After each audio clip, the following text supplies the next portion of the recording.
How can you stop paying rent?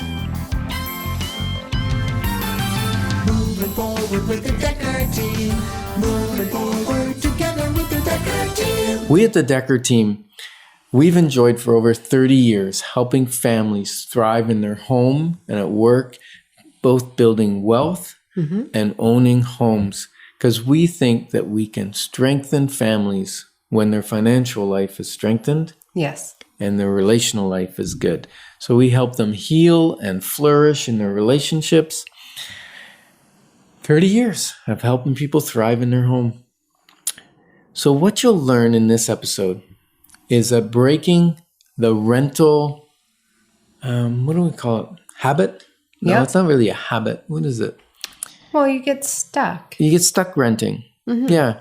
It's easy. Yeah, and sometimes actually I've run into people where it's generational. It can be. You know, I was recently at a retreat and one of the gentlemen there bought his first house.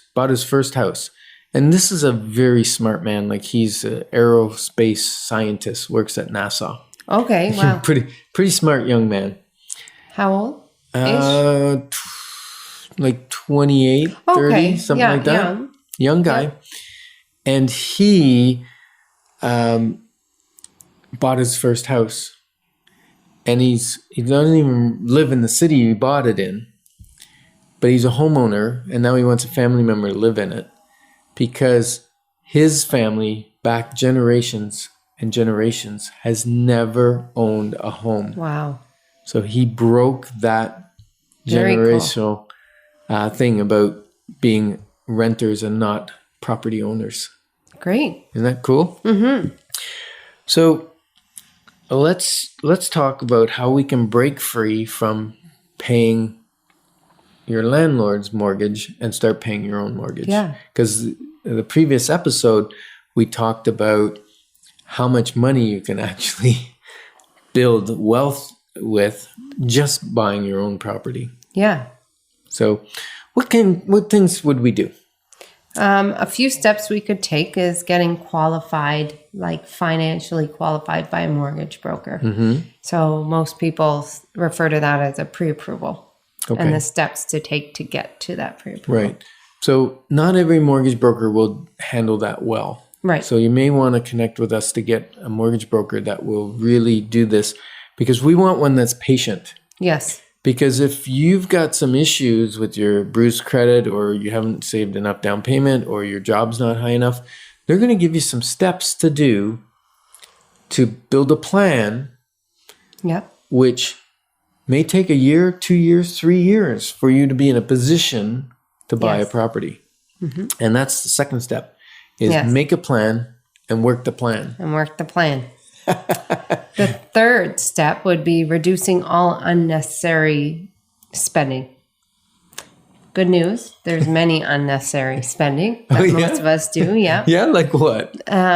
First one, Tim's or Starbucks, coffee drinkers. Yes. Or tea drinkers, whichever. And so the money you're saving is actually good for you, because most of the things that are unnecessary that we spend money on are not good for us. Right. Have you found that? Yeah, for a few things. So, well, I'll go into the list a little bit more. Pop, alcohol, smoking, candy, gum chewing. Now, this one sounds funny, but... Yeah, because I know that's a big problem out there, people spending money on gum. Well, I did once upon a time.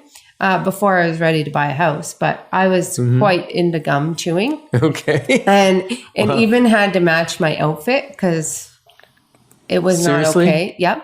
If I had green gum and an orange t-shirt, so I would buy like pink gum and yellow gum and turn into orange gum to match my orange t-shirt for sure.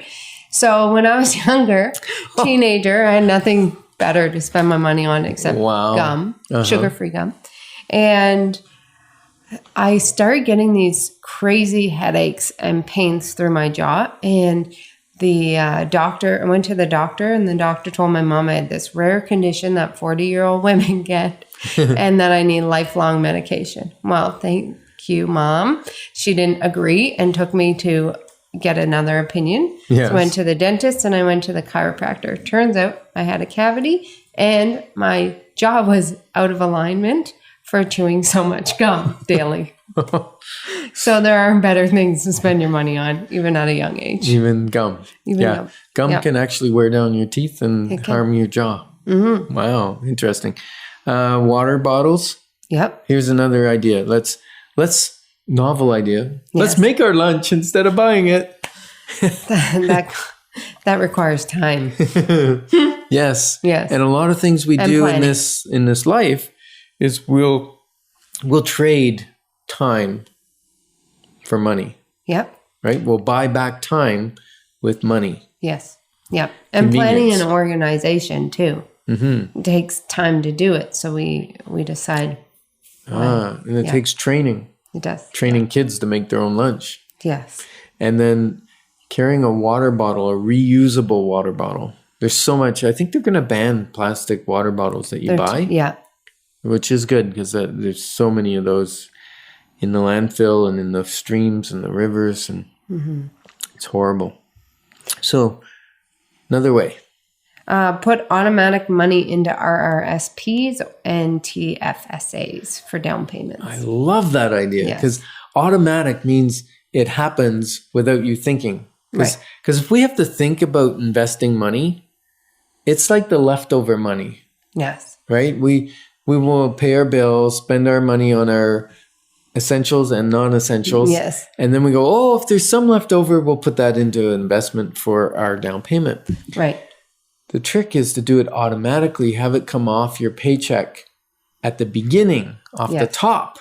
Yeah. Then you live on what's left and you don't even, I found, I didn't notice that it was gone off the top. Gone, yeah.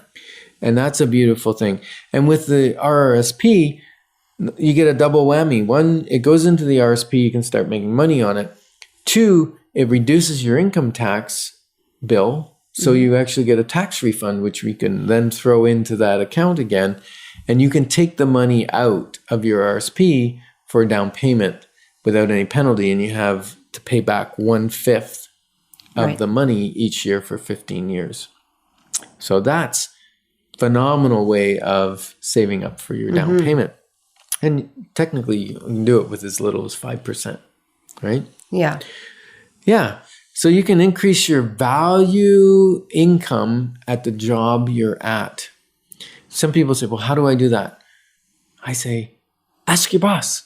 Ask him what would make you more valuable, what he needs to get done so that he looks good for the company or she. She looks good for the company if you do your job well. So you ask what things, what do you need to create? What could you learn? What courses could you take? What books could you read to help you move up in the company? And those things will undeniably increase your income over time. Because when you build value for the company, in other words, you're not costing them the money, you're making them money. Yeah. When you ask for a little bit more, they don't want you to leave to go somewhere else. Right. Speaking of which, that's another way to increase your income is if where you're working is not paying you enough, you may choose to go somewhere else. Yep. Another way is rent a cheaper location. Get a housemate or live with family temporarily. Temporarily. Family loves that when you move back in. Yeah. So, you know what? Getting out of a rental complex, it's not actually complex. No. It is rather simple. So we're excited to be your partners in moving forward together because together we got this. Moving forward with the Dekker Team. Moving forward.